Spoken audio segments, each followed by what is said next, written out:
Notre génération est celle qui verra l'homme poser le pied sur Mars. Et ça, on le doit à une seule personne. Certains entrepreneurs parviennent à créer une entreprise qui vaut plus de 1 milliard de dollars. Elon Musk, lui, en dirige 6 en même temps. Et chacune d'entre elles transforme son secteur. Il veut révolutionner la manière dont nous nous déplaçons, nous communiquons et même la manière dont nous réfléchissons. Persuadé que nous vivons dans une simulation, Elon en a certainement trouvé la faille. Alors comment un enfant, parti de rien en Afrique du Sud, est-il devenu l'homme le plus riche du monde ? A-t-il bâti son empire grâce à son génie, son ambition démesurée ou ses méthodes impitoyables ? Mais au-delà du succès financier, sa vraie mission, c'est de sauver l'humanité. Laissez-moi vous conter l'histoire d'Elon Musk.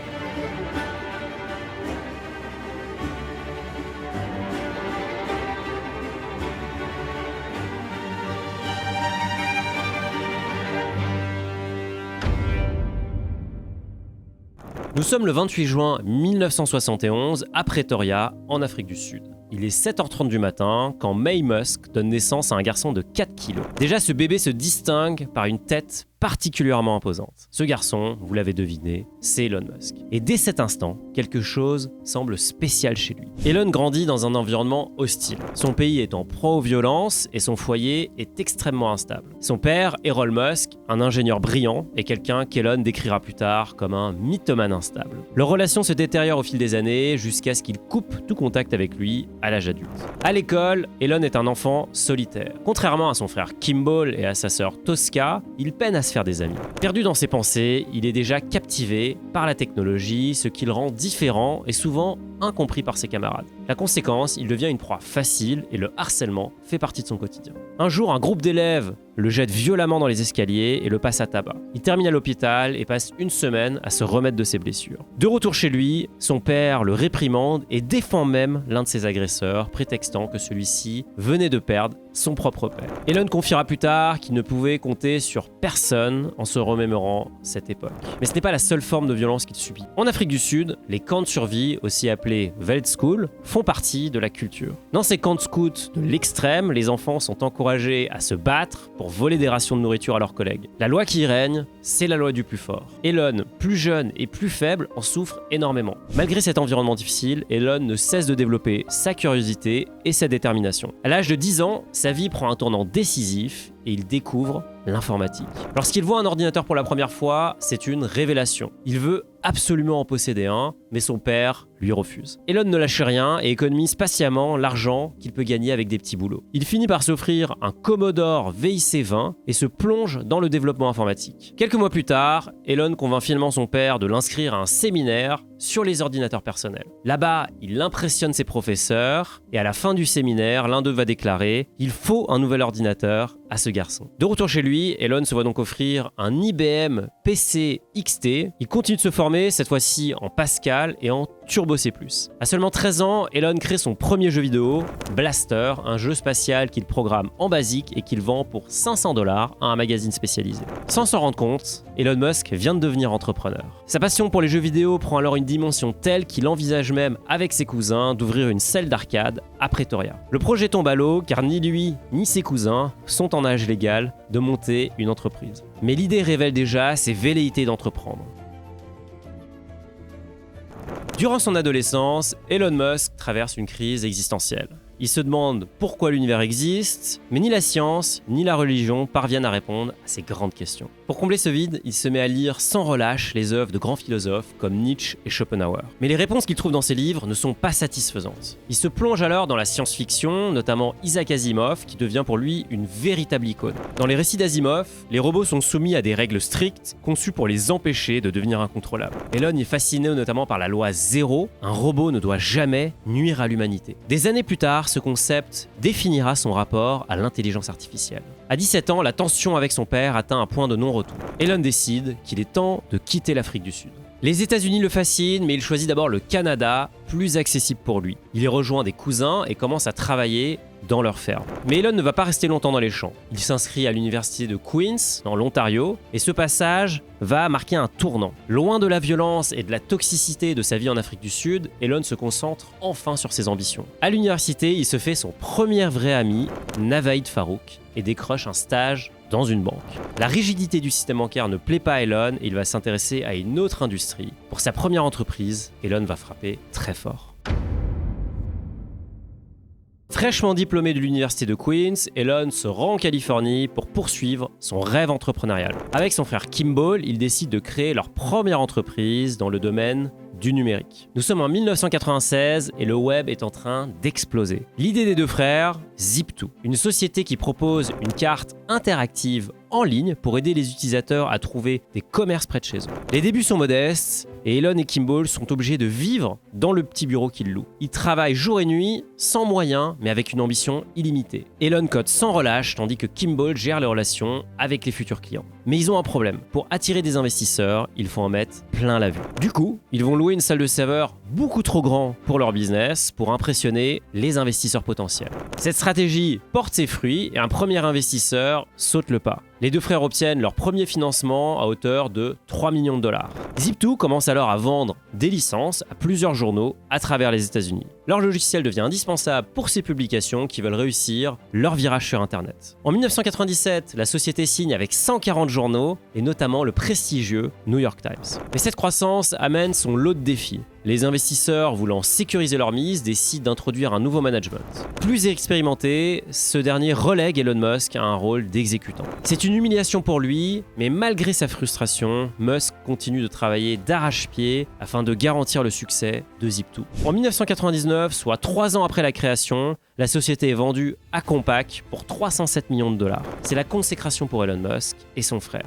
Grâce aux 7% qu'il détient dans la société, Elon touche un chèque de 22 millions de dollars. À seulement 28 ans, il devient multimillionnaire. Alors que va-t-il faire de cet argent? Il pourrait se contenter de vivre confortablement, mais ce n'est pas son style. Il en profite pour acheter un appartement spacieux et une McLaren F1 pour 1 million de dollars. Pour lui, c'est le symbole de luxe ultime.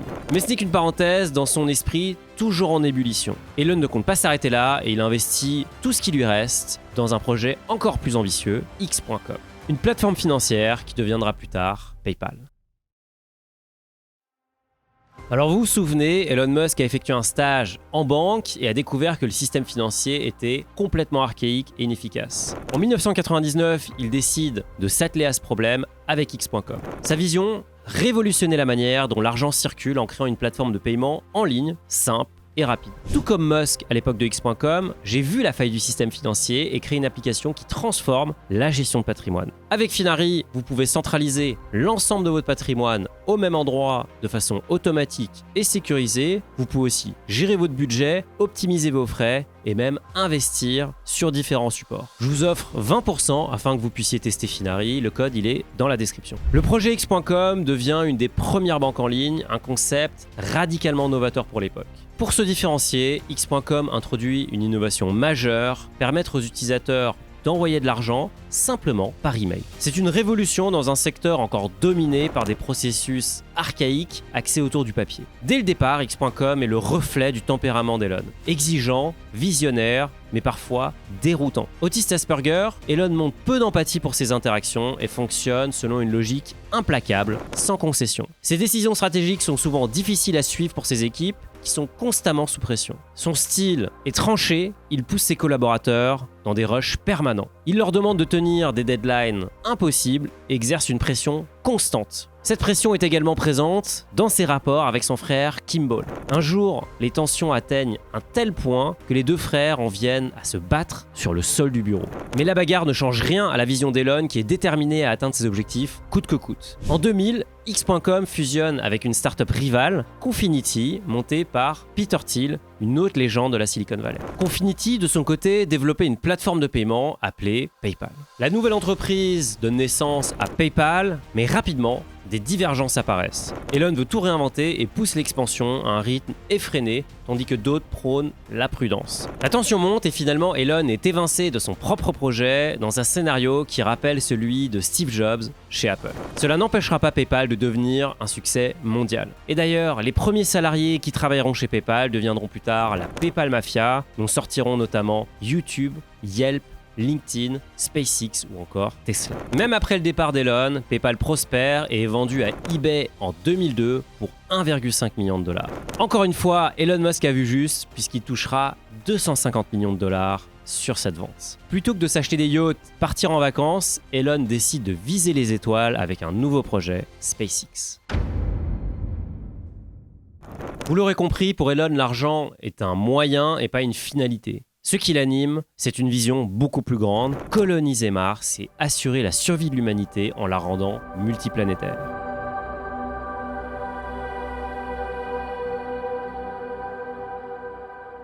Musk rêve d'un avenir où l'humanité pourrait prospérer au-delà de la Terre, et pour cela, il doit révolutionner l'industrie spatiale. Fort de son expérience avec PayPal, Musk sait qu'il faut parfois tout réinventer afin d'avoir un impact. En 2002, il crée SpaceX avec un objectif clair, réduire les coûts de l'exploration spatiale de manière drastique et rendre ainsi accessible le voyage interstellaire. Comme d'habitude, beaucoup se moquent de lui, un ancien collègue lui demande même comment est-ce censé devenir un business. Mais Musk ne réfléchit pas de la même façon. Pour lui, tout commence par une mission, les aspects financiers viennent ensuite. Elon le sait, ce projet est bien plus noble que ses premières entreprises. Il se transforme en rat de bibliothèque et se plonge dans les ouvrages d'ingénierie de fusée. Armé de nouvelles connaissances, Musk est prêt à tout pour faire décoller SpaceX. Il se rend en Russie afin d'acheter des missiles d'occasion qu'il compte convertir en fusées. Mais ses tentatives se soldent par des échecs. Les Russes ne le prennent pas au sérieux et lors d'une de ses dernières visites, il est accueilli avec mépris, se faisant même cracher dessus par des Russes. Face à cet échec, Musk décide de changer de paradigme et d'adopter une nouvelle vision, les First Principles, ou principes premiers. First principles is kind of a physics way of looking at the world. And what that really means is you kind of boil things down to the most fundamental truths and say, okay, what are we sure is true or as sure as possible is true? And then reason up from there. Au lieu de simplement adapter l'existant, il décide de tout repenser. Il calcule que le coût des matières pour construire une fusée représente environ 50 fois moins que le prix final. Il appelle cela le coût de l'idiotie et décide de construire sa propre fusée, pièce par pièce, à un prix bien inférieur à celui des fabricants traditionnels. Les débuts de SpaceX sont marqués par une série d'échecs coûteux et éprouvants. Chaque lancement de fusée représente un pari énorme pour Elon Musk. À l'époque, l'idée même qu'un entrepreneur privé puisse construire des fusées est jugée insensée. Et pourtant, Musk persévère malgré une marge de manœuvre financière qui se réduit de plus en plus. En 2006, SpaceX s'apprête à lancer son tout premier vol avec la fusée Falcon 1. Tout est en place, l'excitation est palpable.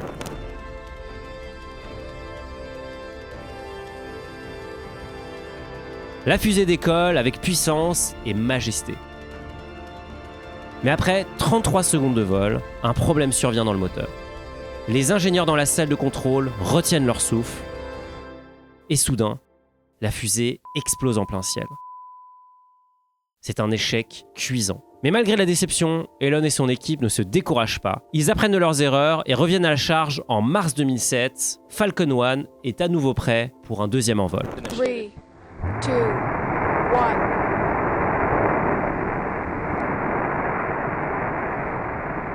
Cette fois, le lancement se passe bien, la fusée monte plus haut et tout semble sous contrôle. Falcon has cleared the tower. Mais alors qu'elle s'apprête à atteindre l'orbite, une panne au niveau du deuxième étage met fin à tous les espoirs. La fusée chute et c'est encore un échec. Le troisième lancement, en août 2008, est attendu avec une immense pression. C'est simple, SpaceX n'a plus le droit à l'erreur.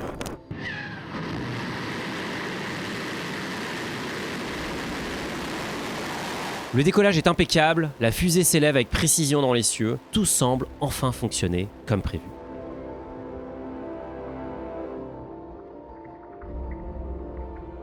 Mais au moment crucial de la séparation des étages, c'est la catastrophe.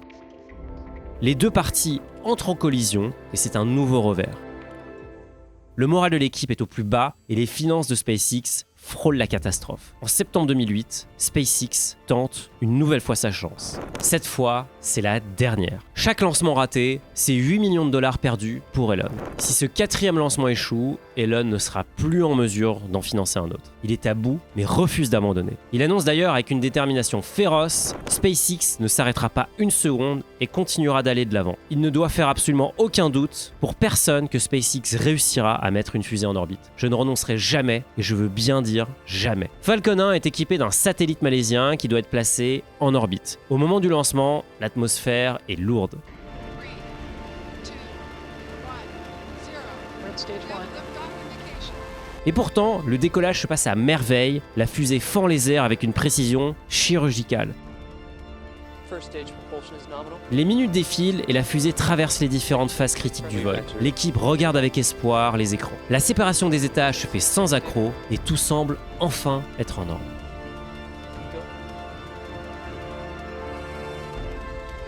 Stage separation confirmed. L'équipe retient son souffle et la confirmation tombe. Falcon 1 vient d'atteindre l'orbite.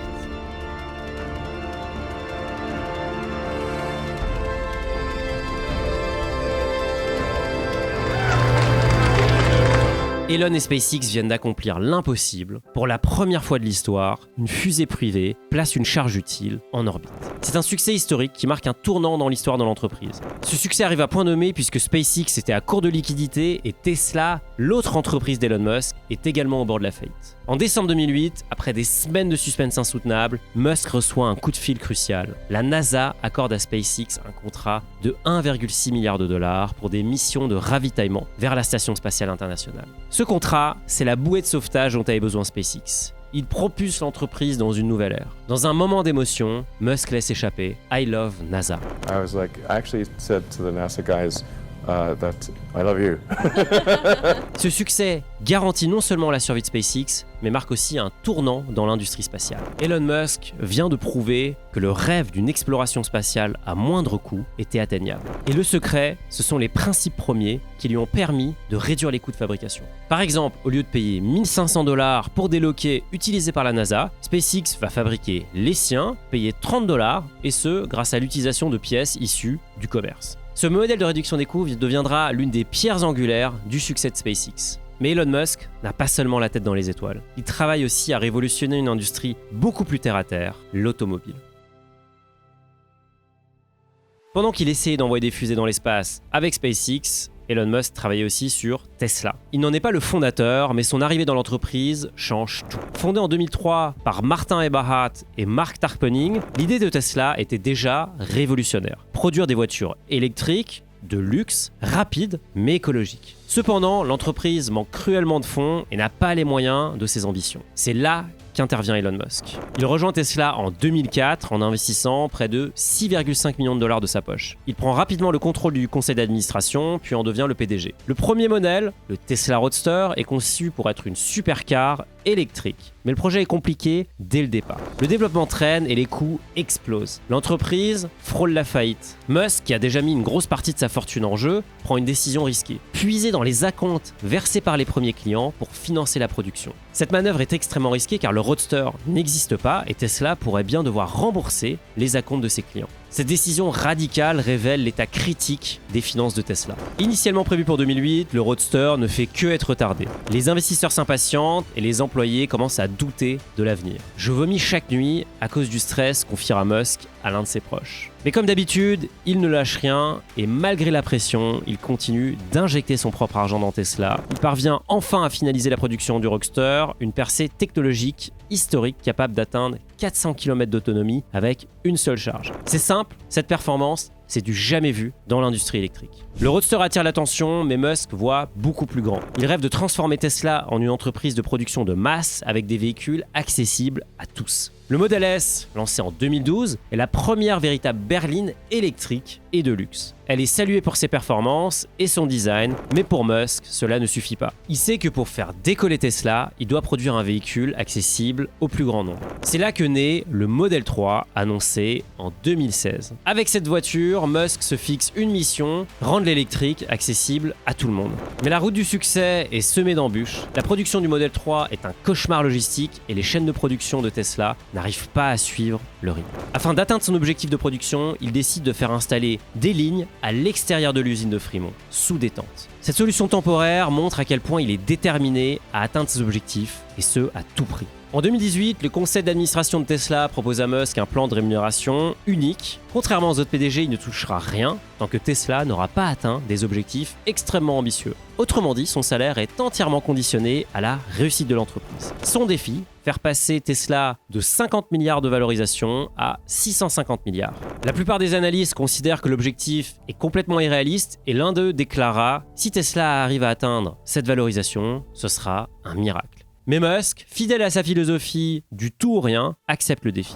Le Model 3 plonge Tesla dans une période extrêmement difficile. L'entreprise accumule les dettes, les délais s'allongent et la pression ne fait que monter. Mais malgré cela, Musk refuse de baisser les bras. Il se bat afin d'optimiser les chaînes de production, remettant en question chaque capteur, chaque processus et chaque pièce. À un moment, il décide même de retirer certains capteurs qu'il juge inutiles car ils provoquent des arrêts de production. Musk dira, à moins qu'un capteur ne soit absolument indispensable pour démarrer un moteur ou le stopper en toute sécurité avant qu'il n'explose, il doit être supprimé. Dans cette course contre la montre, Musk est tellement investi qu'il dort souvent à l'usine, parfois même sur le toit. Son objectif est d'être au plus près des équipes et de suivre la production jour après jour. Malgré les difficultés, Elon persévère et les premières Model 3 sortent enfin des lignes de production, mais les défis sont loin d'être terminés. En 2018, Tesla est toujours en grande difficulté financière, mais à force d'obstination et d'innovation, Musk atteint ses objectifs de production. Le pari impossible semble se réaliser. C'est à ce moment-là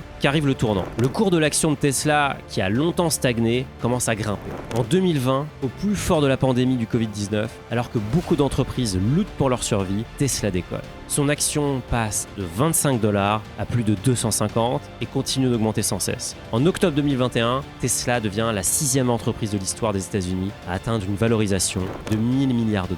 Le pari audacieux de Musk est devenu une réalité. À ce moment-là, Tesla vaut plus que tous les autres constructeurs automobiles réunis. BMW, Peugeot, Volkswagen, Toyota, tous ces constructeurs n'arrivent pas à la cheville d'Elon Musk. Longtemps moqué, Tesla vient de devenir le leader mondial des véhicules électriques. Grâce à ce succès retentissant, Elon Musk, lui, va devenir l'homme le plus riche du monde. Sa rémunération, qui dépendait entièrement du succès de Tesla, lui rapporte plus de 56 milliards $.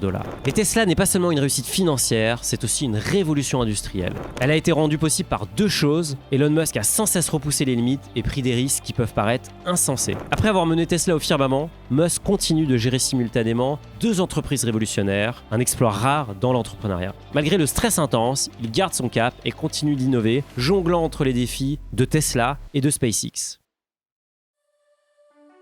Après avoir prouvé que SpaceX pouvait envoyer une fusée en orbite, il se fixe un nouvel objectif encore plus ambitieux. Musk sait que pour rendre les voyages spatiaux durables et rentables, il faut que les fusées soient réutilisables. Il déclare « Vous ne jetez pas un avion après un vol, alors pourquoi le faire avec une fusée ?» Ce concept de recyclage devient le point central de la stratégie de SpaceX. L'idée est de récupérer et de réutiliser les parties coûteuses de la fusée entre chaque lancement. En 2015, SpaceX réussit de nouveau l'impensable en récupérant le premier étage d'une fusée Falcon 9, et ce, après son lancement. Cette prouesse technique, qui semblait impossible pour beaucoup, devient une réalité.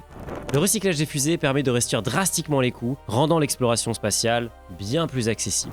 Mais tout ça, c'était un tour de chauffe pour Elon Musk. Sa vraie ambition, c'est Starship. Cette fusée géante, conçue pour coloniser Mars, est bien plus qu'un simple véhicule spatial. C'est un projet pour transformer l'humanité en une civilisation multiplanétaire. Musk envisage de réaliser des milliers de missions vers Mars afin d'y installer des infrastructures, et notamment des bases de vie pour les humains. Starship doit non seulement transporter des humains, mais aussi des tonnes de marchandises nécessaires afin de construire notre première colonie sur la planète rouge. Les tests de Starship connaissent également leur lot d'échecs, mais chaque test rapproche SpaceX de son nouvel objectif. L'ampleur du projet est telle qu'il redéfinit les ambitions humaines dans l'espace. Insatiable, SpaceX lance également le projet Starlink. Il s'agit d'une constellation de satellites en basse orbite destinée à fournir une couverture Internet globale et mondiale. Ce projet est également un levier financier pour SpaceX qui génère des revenus sur Starlink et les réinvestit directement dans Starship. En 2022, Starlink joue un rôle crucial dans la guerre en Ukraine en fournissant une connexion Internet stable aux zones de conflit. Elon Musk démontre ainsi son importance sur le plan géopolitique. Conscient de sa puissance, Musk désactive parfois certains satellites afin d'éviter que Starlink ne soit utilisé à des fins militaires offensives.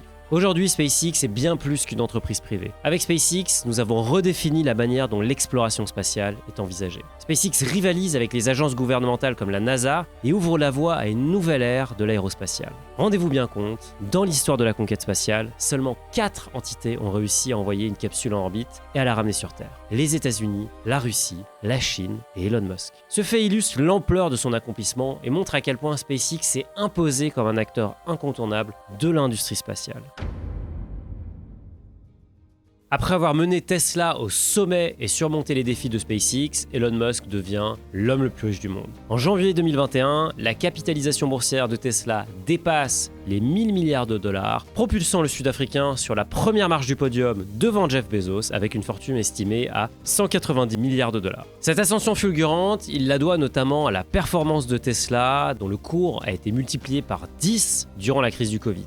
Tesla, ce n'est qu'une entreprise dans la constellation Musk. Aujourd'hui, elle en compte 6. Aux côtés du géant automobile, on retrouve SpaceX, son unité Starlink, Neuralink, The Boring Company et X.ai. C'est 3 fois plus d'entreprises que Steve Jobs a dirigé à son apogée. Cependant, cette richesse attire d'énormes critiques sur la fiscalité. En 2021, suite à un tacle de la sénatrice Elizabeth Warren, Elon Musk lance un sondage demandant s'il devait vendre une partie de ses actions Tesla afin de payer ses impôts. 58% des votants répondent oui et Musk s'exécute, payant 11 milliards de dollars, la plus grosse facture fiscale de l'histoire des États-Unis. Pour gérer sa fortune colossale, Elon Musk s'appuie sur Jared Birkholl, son gestionnaire de patrimoine. Ce dernier joue un rôle clé dans les décisions financières. C'est d'ailleurs en suivant ses conseils que Musk se lance dans l'achat de parts de Twitter, un projet qui deviendra bien plus qu'un simple investissement.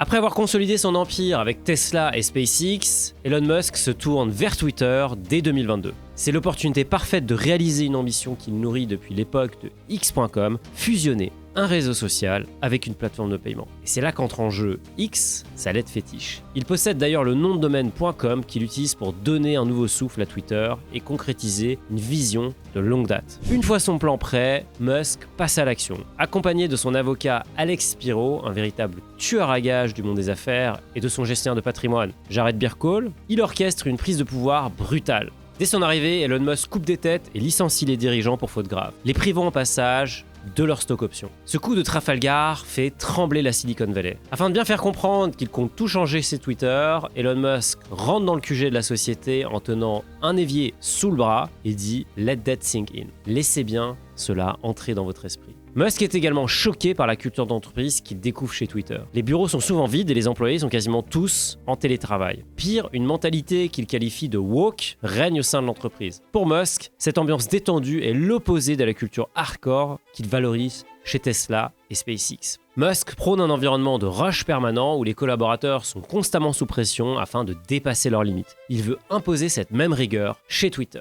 Afin d'enfoncer le clou, il fait venir ses meilleurs ingénieurs de SpaceX et de Tesla pour analyser le code source de Twitter et licencie en visio les développeurs jugés les moins performants. Au total, plus de 80% des salariés vont être licenciés. Elon Musk veut également éradiquer la culture woke qu'il juge responsable de la censure abusive sur la plateforme. Selon lui, cette situation était dangereuse pour la démocratie. I think we need to be very cautious about anything that is anti-meritocratic and anything that is that results in the suppression of free speech. Les questions de modération de contenu deviennent un enjeu majeur. Musk va même jusqu'à organiser un sondage afin de demander aux utilisateurs s'il faut rétablir le compte de Donald Trump. Il avait été banni après les événements du Capitole. Le oui l'emporte avec 51,8%. Le compte de Trump est donc rétabli. Je vous le disais en préambule, Elon Musk a une mission, sauver l'humanité et sa conscience. Pour cela, il s'appuie sur 2 piliers, rendre l'humanité multiplanétaire grâce à SpaceX et maîtriser l'IA avant que cette dernière nous domine. Inspiré par la science-fiction et son auteur favori Isaac Asimov, Musk voit dans l'IA un potentiel immense mais aussi un risque dévastateur.